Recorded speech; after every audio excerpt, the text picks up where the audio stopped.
Pagi itu, udara terasa segar, angin lembut meniup pelan melalui celah jendela. Seorang kakek duduk di kursi kayu kesayangannya. Tangannya yang keriput menggenggam erat cangkir putih sederhana berisi kopi hitam panas. Aroma kuat khas kopi menyelinap ke hidung, menenangkan hati, seakan membawa kembali kenangan masa lalu, ketika tubuh masih tegap, saat pagi-pagi buta ia bersiap bekerja ke sawah, atau ketika anak-anak masih kecil dan tertawa riang di halaman rumah. Tradisi ngopi ini sudah melekat puluhan tahun. Bahkan sampai usia senja, rasanya belum lengkap kalau pagi tanpa kopi. Namun di balik kehangatan itu, ada sesuatu yang luput dari perhatian banyak orang tua. Tanpa sadar, mereka melakukan kesalahan kecil yang terlihat sepele, tapi sebenarnya bisa berdampak besar bagi kesehatan tubuh, terutama di usia lanjut. Minum kopi bukan sekadar soal rasa, tapi soal waktu, cara, dan takaran. Karena seiring bertambahnya usia, tubuh tak lagi sekuat dulu dalam memproses kandungan di dalam secangkir kopi. Pernahkah sahabat sehat merasa jantung berdebar usai ngopi? Atau susah tidur semalaman padahal hanya minum segelas kecil kopi sore hari?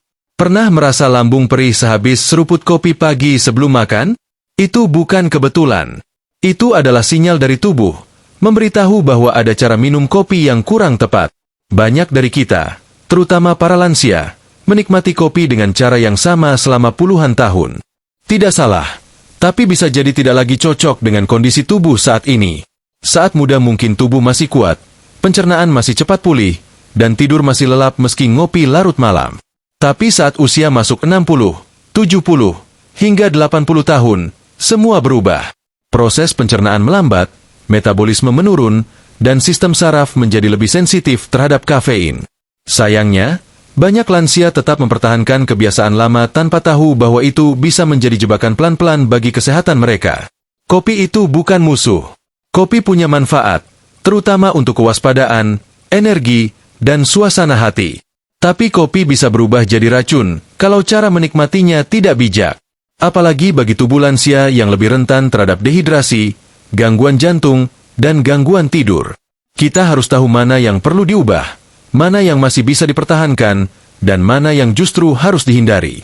Inilah kenapa penting untuk memahami 5 kesalahan paling umum saat minum kopi yang sering dilakukan lansia.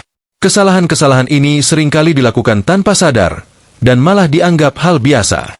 Tapi ketika dilakukan terus-menerus, efeknya bisa serius.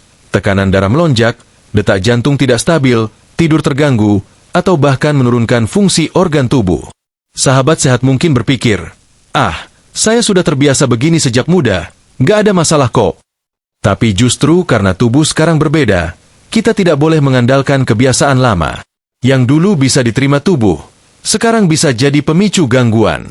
Menyesuaikan cara minum kopi bukan berarti menyerah pada usia. Justru itu bentuk kecerdasan. Tahu kapan harus berubah demi hidup yang lebih panjang dan berkualitas. Mari kita gali bersama, satu persatu, apa saja kesalahan itu. Bukan untuk melarang, tapi justru agar sahabat sehat bisa terus menikmati secangkir kopi dengan aman dan nyaman. Kita mulai dari kesalahan pertama yang paling sering terjadi. Minum kopi saat perut masih kosong. Pagi masih sunyi, udara masih sejuk. Di dapur sederhana, seorang lansia membuka termos, menuang kopi panas ke cangkir favoritnya, lalu menyeruputnya pelan sambil menatap kalender yang penuh coretan tulisan tangan. Tak ada yang aneh dari rutinitas itu. Namun yang tidak disadari, perutnya masih kosong. Belum ada sebutir nasi, belum sepotong roti pun yang masuk. Hanya kopi. Inilah salah satu kesalahan yang paling sering terjadi, tapi juga paling sering disepelekan. Minum kopi sebelum makan, karena dianggap biar lebih segar, atau biar semangat bangun pagi. Padahal untuk tubuh usia lanjut, kebiasaan ini bisa menjadi pemicu masalah lambung yang sangat serius. Ketika perut kosong, asam lambung dalam tubuh sedang tinggi-tingginya. Lalu kopi masuk, dan kopi adalah zat yang bisa merangsang produksi asam lambung lebih banyak lagi. Akibatnya, asam jadi berlebihan, perut terasa perih, mual, atau bahkan bisa menyebabkan gangguan pencernaan kronis seperti MAC atau GERD. Tidak sedikit lansia yang merasa tidak nyaman di ulu hati, tapi tidak tahu kalau penyebabnya adalah kopi yang diminum tanpa pendamping makanan. Apalagi jika dilakukan terus-menerus, efeknya akan makin terasa. Tubuh lansia tidak lagi secepat dulu dalam memulihkan jaringan lambung yang teriritasi. Sekali terluka, proses penyembuhan bisa lebih lama. Jika tidak segera disadari, bisa berujung ke pengobatan rutin, atau lebih parah, ke rumah sakit. Selain itu, minum kopi saat perut kosong juga bisa mempengaruhi kestabilan gula darah. Setelah semalaman tidur tanpa asupan, tubuh kita butuh energi baru. Tapi kopi justru bisa memicu lonjakan kortisol, hormon stres yang bisa mengacaukan metabolisme. Ini bisa berdampak pada suasana hati jadi mudah cemas, tangan bergetar, dan tubuh terasa lemas, bukan segar seperti yang diharapkan. Ada juga kasus di mana lansia merasa jantungnya berdebar kencang setelah ngopi pagi. Mereka menyalahkan kopi, padahal masalah utamanya adalah kapan kopi itu diminum. Kopi di pagi hari sebenarnya tak salah, justru bisa memberi energi. Tapi bila diminum dalam kondisi perut kosong, risiko kafein mempercepat detak jantung akan meningkat, dan untuk lansia, itu bisa sangat berbahaya. Solusinya tidak rumit, sahabat sehat. Tidak harus makan besar dulu baru ngopi. Cukup isi perut dengan makanan ringan, seperti series roti gandum, sepotong pisang, atau beberapa keping biskuit. Dengan begitu, kopi tidak langsung menghantam lambung kosong. Makanan ringan ini akan menjadi lapisan pelindung, sehingga kopi bisa dicerna lebih aman dan efeknya tidak mengganggu lambung. Yang terpenting adalah mengubah pola pikir lama. Kebiasaan minum kopi pagi-pagi buta tanpa makan bukan tradisi yang wajib dipertahankan. Kita bukan lagi di usia 20-an yang bisa bertahan seharian tanpa makan. Tubuh kini butuh perlakuan yang lebih lembut. Kita tetap bisa menikmati kopi, asalkan tahu cara yang aman dan sehat. Momen pagi bisa tetap menjadi waktu paling menyenangkan. Duduk santai, seruput kopi, lihat taman, dengar kicau burung. Tapi mulailah dengan tubuh yang siap, bukan dengan perut yang kosong. Karena tujuan kita bukan sekadar menikmati kopi, tapi juga menjaga tubuh agar tetap bertenaga dan tidak tumbang karena rutinitas kecil yang tampak sepele. Setelah tahu bahayanya minum kopi saat perut kosong, sekarang mari kita buka satu kesalahan lagi yang juga sering terjadi, yaitu saat kopi diminum berkali-kali dalam sehari, tanpa jeda, tanpa batas. Kebiasaan pagi sudah dimulai. Secangkir kopi pertama menyambut hari. Beberapa jam kemudian, setelah menyapu halaman dan berbincang dengan tetangga, cangkir kedua kembali muncul di meja. Lalu sore menjelang, udara sedikit dingin. Rasanya ada yang kurang kalau tidak ditemani kopi lagi. Begitulah yang sering terjadi. Tanpa terasa, dalam sehari bisa 3 kali, bahkan lebih, kopi masuk ke tubuh tanpa jeda. Kebiasaan ini sering dianggap wajar, apalagi bagi lansia yang memiliki waktu luang lebih banyak. Tapi di balik itu semua, tubuh lansia sebenarnya tidak lagi mampu memproses kafein seefisien dulu. Kafein yang seharusnya memberi semangat, justru bisa menumpuk dan memicu efek samping yang serius jika terlalu sering dikonsumsi. Bukan cuma sekali 2 kali, tapi rutin tiap hari, tiap minggu, tanpa istirahat. Tubuh lansia memerlukan waktu lebih lama untuk mengeluarkan kafein dari sistem tubuh. Jadi ketika minum kopi terlalu sering, kafein yang belum selesai diproses akan bercampur dengan yang baru masuk. Hasilnya, jantung bisa berdebar kencang, kepala terasa ringan, sulit tidur, dan tubuh jadi mudah lelah. Bukannya segar, yang terasa justru gelisah dan tidak tenang. Banyak sahabat sehat yang tidak menyadari bahwa keluhan-keluhan kecil seperti rasa gugup, gelisah tanpa sebab, atau kesulitan konsentrasi bisa jadi bersumber dari kelebihan kafein. Kafein memicu sistem saraf simpatik, membuat tubuh terus berada dalam kondisi waspada. Padahal bagi lansia, ketenangan justru kunci kesehatan. Terlalu banyak kopi berarti terlalu banyak tekanan bagi tubuh. Kondisi ini makin diperparah jika kopi diminum tanpa perhitungan waktu. Misalnya minum kopi setelah makan siang, lalu menjelang sore minum lagi, padahal tubuh belum selesai mengurai kopi yang diminum pagi. Bayangkan tubuh seperti ember kecil. Kalau terus dituang air tanpa membiarkannya surut, cepat atau lambat pasti akan tumpah. Begitu juga dengan kafein dalam tubuh lansia. Kalau terus ditambahkan tanpa waktu jeda, pasti akan menimbulkan masalah. Ada pula yang beralasan, kalau sedikit-sedikit kan nggak apa-apa. Tapi faktanya, sekalipun hanya setengah cangkir, kalau dilakukan berkali-kali dalam sehari tetap berbahaya. Apalagi jika tubuh sudah menunjukkan tanda-tanda penolakan seperti susah tidur atau deg-degan tanpa sebab. Lalu bagaimana solusinya? Batasi konsumsi kopi maksimal 1 hingga 2 cangkir saja per hari, dan beri jarak waktu minimal 6 jam antar cangkir. Kalau pagi sudah minum, sebaiknya hindari kopi sore hari. Dan bila memang butuh minuman hangat, bisa diganti dengan teh herbal, air jahe, atau air hangat biasa. Tidak kalah nikmat, dan tentu saja lebih aman. Selain itu, Penting juga memperhatikan ukuran cangkir. Banyak lansia pakai gelas besar seperti saat muda. Padahal untuk tubuh sekarang, ukuran kecil pun sudah cukup. Karena tubuh sudah lebih sensitif, tak perlu takaran besar untuk mendapatkan efek yang sama. Bahkan setengah cangkir saja bisa cukup memberi semangat tanpa membebani jantung dan saraf. Dengan mengatur frekuensi minum kopi, sahabat sehat tetap bisa menikmati kebiasaan ini tanpa takut risiko. Kopi itu sahabat, bukan musuh. Tapi seperti sahabat dekat, hubungan ini butuh batasan sehat agar tidak merusak diri sendiri. Setelah memahami bahayanya minum kopi terlalu sering dalam sehari, kini saatnya kita lihat kesalahan berikut yang tak kalah penting, yang tersembunyi dalam rasa manis dan lembut di setiap tegukan. Rasa kopi yang pahit seringkali membuat banyak lansia menambahkan 1 sendok gula, lalu 1 sendok lagi. Lama-lama jadi 1,5. Bahkan beberapa menambahkan krimer instan biar teksturnya lebih lembut dan rasanya makin ramah di lidah. Seolah-olah secangkir kopi tanpa rasa manis itu belum lengkap. Padahal justru di balik rasa yang menggoda itu, tersembunyi bahaya yang diam-diam mengintai kesehatan. Banyak orang tua merasa lebih tenang ketika bisa menyeruput kopi manis. Apalagi kalau ada krimer yang bikin rasanya seperti kopi susu modern. Tapi krimer instan itu bukan susu. Krimer dibuat dari campuran lemak nabati, gula, dan bahan kimia tambahan yang dirancang untuk menciptakan tekstur lembut. Tubuh lansia, yang sudah tak sefleksibel dulu, harus bekerja ekstra keras untuk memproses semua zat tambahan itu. Apalagi jika dikonsumsi rutin. Gula berlebihan adalah musuh utama bagi tubuh yang sudah masuk usia senja. Bahkan 1 sendok gula saja sudah cukup menaikkan kadar glukosa darah secara drastis. Apalagi jika kopi diminum lebih dari sekali sehari. Lansia yang mengidap pradiabetes atau sudah mengalami resistensi insulin akan semakin berisiko terkena komplikasi. Gula tak hanya memicu diabetes, tapi juga mempercepat proses peradangan dalam tubuh yang bisa memicu penyakit jantung, nyeri sendi, bahkan memperburuk fungsi otak. Cerita yang sering muncul, dan nyata terjadi, adalah seorang kakek yang setiap pagi rutin minum kopi susu krimer. Rasanya manis dan nyaman di lidah, tapi tanpa sadar berat badannya naik, kadar kolesterol melonjak, dan tekanan darah pun tak lagi stabil.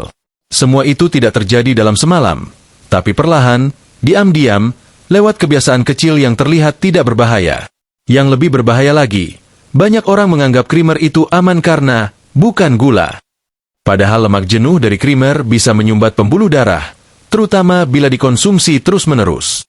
Bagi lansia, pembuluh darah sudah tak sefleksibel dulu. Maka tambahan lemak jenuh dari krimer ini seperti mempercepat proses kerusakan. Bayangkan saja tubuh yang harus mengurus tekanan darah, kolesterol, dan glukosa secara bersamaan setiap hari, tanpa henti. Lalu bagaimana cara menikmati kopi tanpa terjebak dalam bahaya manis dan krimer? Gampang. Sahabat sehat, cobalah membiasakan diri menikmati rasa asli kopi tanpa tambahan apapun. Jika terasa terlalu pahit, cukup tambahkan sedikit madu murni atau susu rendah lemak sebagai pengganti. Madu memiliki indeks glikemik yang lebih rendah daripada gula pasir dan mengandung zat antioksidan yang baik untuk tubuh. Sedangkan susu rendah lemak memberi tekstur lembut tanpa menyumbang terlalu banyak lemak jenuh. Atau jika memang ingin tetap memakai pemanis, gunakan pemanis alami dari stevia yang aman bagi penderita diabetes. Stevia tidak menaikkan gula darah dan tidak memiliki kalori. Dengan begitu, sahabat sehat tetap bisa menikmati rasa manis, tapi tanpa menanggung risikonya. Perubahan kecil ini mungkin terasa sulit di awal. Tapi percayalah, lidah manusia bisa beradaptasi. Butuh waktu beberapa hari atau minggu, namun perlahan, tubuh akan berterima kasih. Detak jantung lebih stabil, berat badan lebih terkontrol, dan tubuh terasa lebih ringan.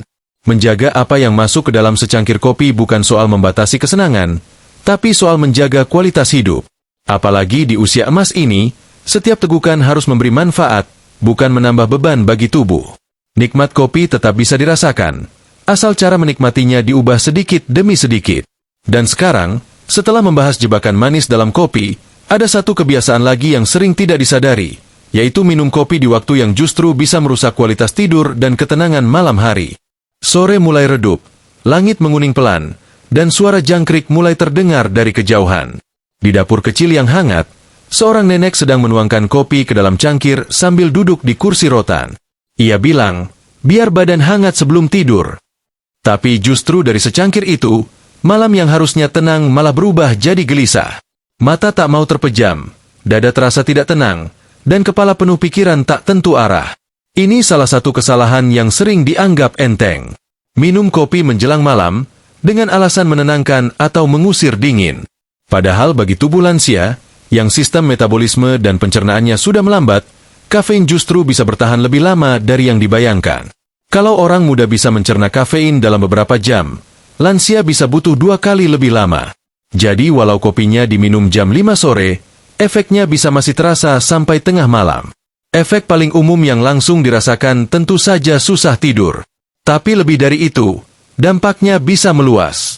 Begitu tidur terganggu, tubuh kehilangan waktu pemulihan alami. Hormon tidak diproduksi dengan baik, daya tahan tubuh menurun, dan suasana hati jadi mudah marah keesokan harinya. Lansia yang semestinya bangun dengan segar justru merasa lelah, pegal, dan berat menjalani hari. Tidur bukan sekadar istirahat. Tidur adalah proses perbaikan yang sangat vital. Dalam tidur nyenyak, tubuh memperbaiki sel, menyeimbangkan hormon, dan menjaga kestabilan otak. Tapi kalau kopi masuk terlalu malam, proses ini bisa terganggu. Bahkan dalam banyak kasus, gangguan tidur berkepanjangan pada lansia justru dipicu oleh kebiasaan kecil seperti ngopi malam hari. Tidak hanya itu, kafein yang terlalu dekat dengan waktu tidur juga bisa mempercepat detak jantung. Bagi lansia yang punya riwayat tekanan darah tinggi atau gangguan jantung, ini sangat berbahaya. Jantung yang seharusnya tenang di malam hari malah dipaksa bekerja ekstra, yang akhirnya meningkatkan risiko serangan jantung di malam hari. Sahabat sehat mungkin merasa tubuh masih kuat, masih sanggup ngopi malam seperti dulu. Tapi tubuh itu pintar. Ia memberi sinyal lewat kantuk yang tak datang, gelisah di kasur, atau perasaan jantung berdegup aneh. Itu semua bukan tanpa sebab. Tubuh sedang memberitahu bahwa waktunya sudah tidak cocok untuk kafein. Lalu bagaimana solusinya? Batas amannya, jangan minum kopi setelah jam 3 sore. Kalau ingin minuman hangat untuk menutup hari, bisa pilih air jahe, susu hangat, atau teh herbal tanpa kafein seperti chamomile atau daun pandan. Ini bukan soal melarang kopi, tapi soal memahami waktu terbaik untuk menikmatinya. Pagi dan siang hari adalah waktu ideal. Sementara sore dan malam, berikan kesempatan tubuh untuk tenang dan bersiap tidur. Dan jangan terkecoh oleh kopi yang diklaim kafein rendah atau kopi susu ringan. Selama masih mengandung kafein, tetap bisa memengaruhi tidur. Bahkan sekalipun tidak terasa langsung, tubuh menyimpan efeknya dalam bentuk gelisah halus, detak jantung naik, atau rasa lemas esok hari. Mengubah waktu ngopi bukan berarti meninggalkan kebiasaan, tapi memindahkan momen ke waktu yang lebih tepat. Dengan begitu, sahabat sehat tetap bisa menikmati kopi, tanpa mengorbankan kualitas tidur. Ingat, tidur yang nyenyak di usia lanjut bukan kemewahan, tapi kebutuhan dasar yang harus dilindungi. Dan kalau tubuh sudah tenang di malam hari, maka pagi pun bisa dimulai dengan semangat baru. Tapi semangat itu tetap perlu dijaga dengan cara minum kopi yang benar, termasuk satu hal terakhir yang sering dilupakan, air putih. Setelah kopi terakhir sore tadi, tubuh mulai tenang. Tapi ada satu hal yang sering terlewat. Satu kebiasaan yang terlihat remeh, tapi dampaknya luar biasa besar. Minum kopi tanpa diimbangi air putih. Sehari bisa 2-3 cangkir kopi, tapi tak satu gelas air putih pun masuk. Di usia muda mungkin ini tidak terasa. Tapi bagi lansia, tubuh bisa langsung memberikan respon yang tak enak. Pusing ringan, mulut kering, badan lemas, dan sembelit berkepanjangan.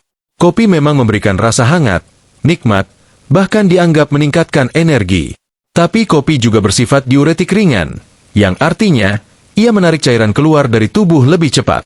Setiap tegukan kopi bisa membuat tubuh kehilangan air lebih banyak dari biasanya. Kalau tidak segera diganti dengan asupan air putih, maka tubuh akan mengalami yang disebut dehidrasi ringan kronis, suatu kondisi yang diam-diam menggerogoti fungsi tubuh secara perlahan. Bayangkan tubuh seperti tanaman. Kalau terlalu banyak disiram dengan cairan yang mengandung zat asing, seperti pupuk yang terlalu pekat, tapi tidak diberi air murni yang bersih, maka akarnya bisa terbakar, daunnya menguning, dan lama-lama mati kering. Begitu pula tubuh lansia. Kopi tanpa air putih sama saja seperti memaksa organ dalam bekerja ekstra tanpa bantuan cairan untuk menyeimbangkannya. Dehidrasi tidak selalu terasa langsung, tapi tubuh menunjukkan sinyal-sinyalnya dengan cara yang halus. Mulai dari sering merasa lelah meski tidak banyak aktivitas, kulit terasa kering dan bersisik, otot mudah kram, hingga sulit buang air besar. Yang lebih parah, dehidrasi pada lansia bisa memperparah masalah tekanan darah rendah, menyebabkan pusing saat berdiri, bahkan jatuh karena tubuh tidak stabil. Banyak kasus lansia yang tiba-tiba jatuh di rumah tanpa sebab jelas. Setelah diperiksa, ternyata bukan karena penyakit serius, melainkan karena tubuh kekurangan cairan. Padahal, itu bisa dicegah hanya dengan kebiasaan sederhana. Setiap kali minum kopi, imbangi dengan air putih. Bukan air manis, bukan teh, tapi air putih biasa. Air yang benar-benar dibutuhkan tubuh untuk menjalankan fungsinya secara optimal. Selain menjaga hidrasi, air putih juga membantu mengencerkan asam lambung yang mungkin meningkat karena kopi. Ia juga memperlancar metabolisme tubuh, menjaga sirkulasi darah, dan membantu proses pengeluaran racun lewat ginjal. Apalagi bagi lansia yang mungkin sudah minum obat rutin harian, air putih sangat dibutuhkan untuk membantu organ hati dan ginjal bekerja lebih ringan. Kalau sahabat sehat ingin tubuh tetap kuat, tidak mudah pusing, kulit tetap lembab, dan perut tidak mudah sembelit, maka jangan pernah lupakan air putih. Jadikan air putih sebagai sahabat sejati di samping kopi. 1 gelas kopi, 1 gelas air putih. Sesederhana itu. Bahkan lebih bagus jika air putih diminum dulu sebelum kopi masuk. Kenapa? Karena saat tubuh terhidrasi lebih dulu, dampak kafein akan lebih ringan. Lambung juga lebih siap menerima kopi, dan tubuh tidak akan terlalu kaget dengan efek diuretik dari kopi tersebut. Ini seperti memberi pondasi yang kuat sebelum bangunan didirikan. Perubahan kecil ini bisa memberikan dampak besar. Tubuh jadi lebih segar, tidur lebih nyenyak, pencernaan lancar, dan yang paling penting, keseimbangan tubuh lansia tetap terjaga. Ini bukan sekadar teori, tapi sudah terbukti di banyak kasus yang berhasil pulih hanya karena memperbaiki pola minum.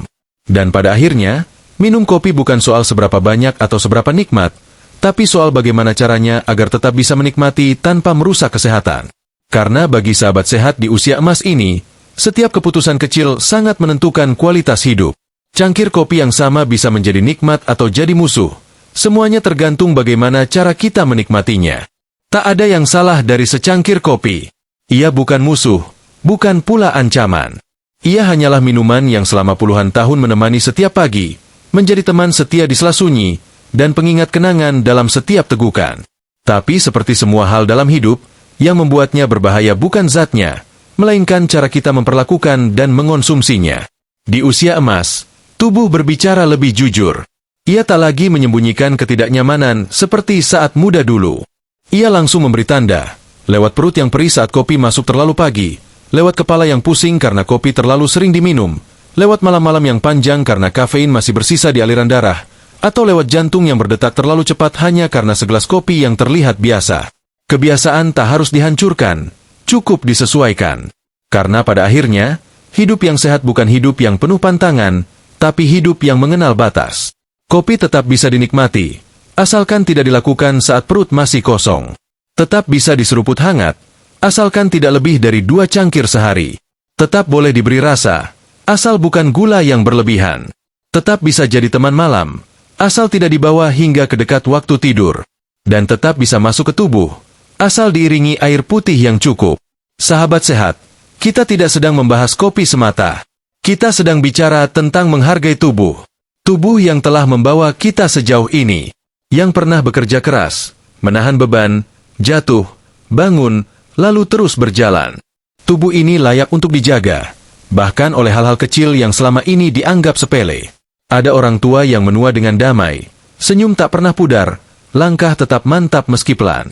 Tapi ada juga yang menua dalam kelelahan, mudah lupa, cepat lelah, sering sakit. Dan perbedaannya seringkali dimulai dari hal-hal sederhana, seperti bagaimana mereka minum kopi setiap hari. Mengubah 5 kebiasaan kecil ini mungkin tidak langsung membuat tubuh kita sembuh total. Tapi ia adalah langkah. Dan langkah-langkah kecil itulah yang, bila dilakukan konsisten, bisa membawa kita ke arah tubuh yang lebih bugar, pikiran yang lebih tenang, dan hari-hari yang lebih ringan. Menjaga kebiasaan bukan tentang takut sakit, tapi tentang cinta pada diri sendiri. Karena hidup setelah usia 60 bukan akhir dari segalanya. Justru ini adalah waktu paling tepat untuk memberi hadiah terbaik bagi tubuh. Perhatian. Tidak harus mahal, tidak harus rumit. Cukup dengan mengenali apa yang kita konsumsi, dan bagaimana kita menikmatinya. Jika pagi esok datang dan cangkir kopi kembali hadir di meja, maka biarkan ia menjadi simbol perhatian. Teguk dengan bijak, dengan cara yang tidak menyakiti, tapi justru menguatkan. Karena setiap tegukan bukan sekadar soal rasa, tapi soal keputusan untuk terus hidup sehat, bahagia, dan panjang umur.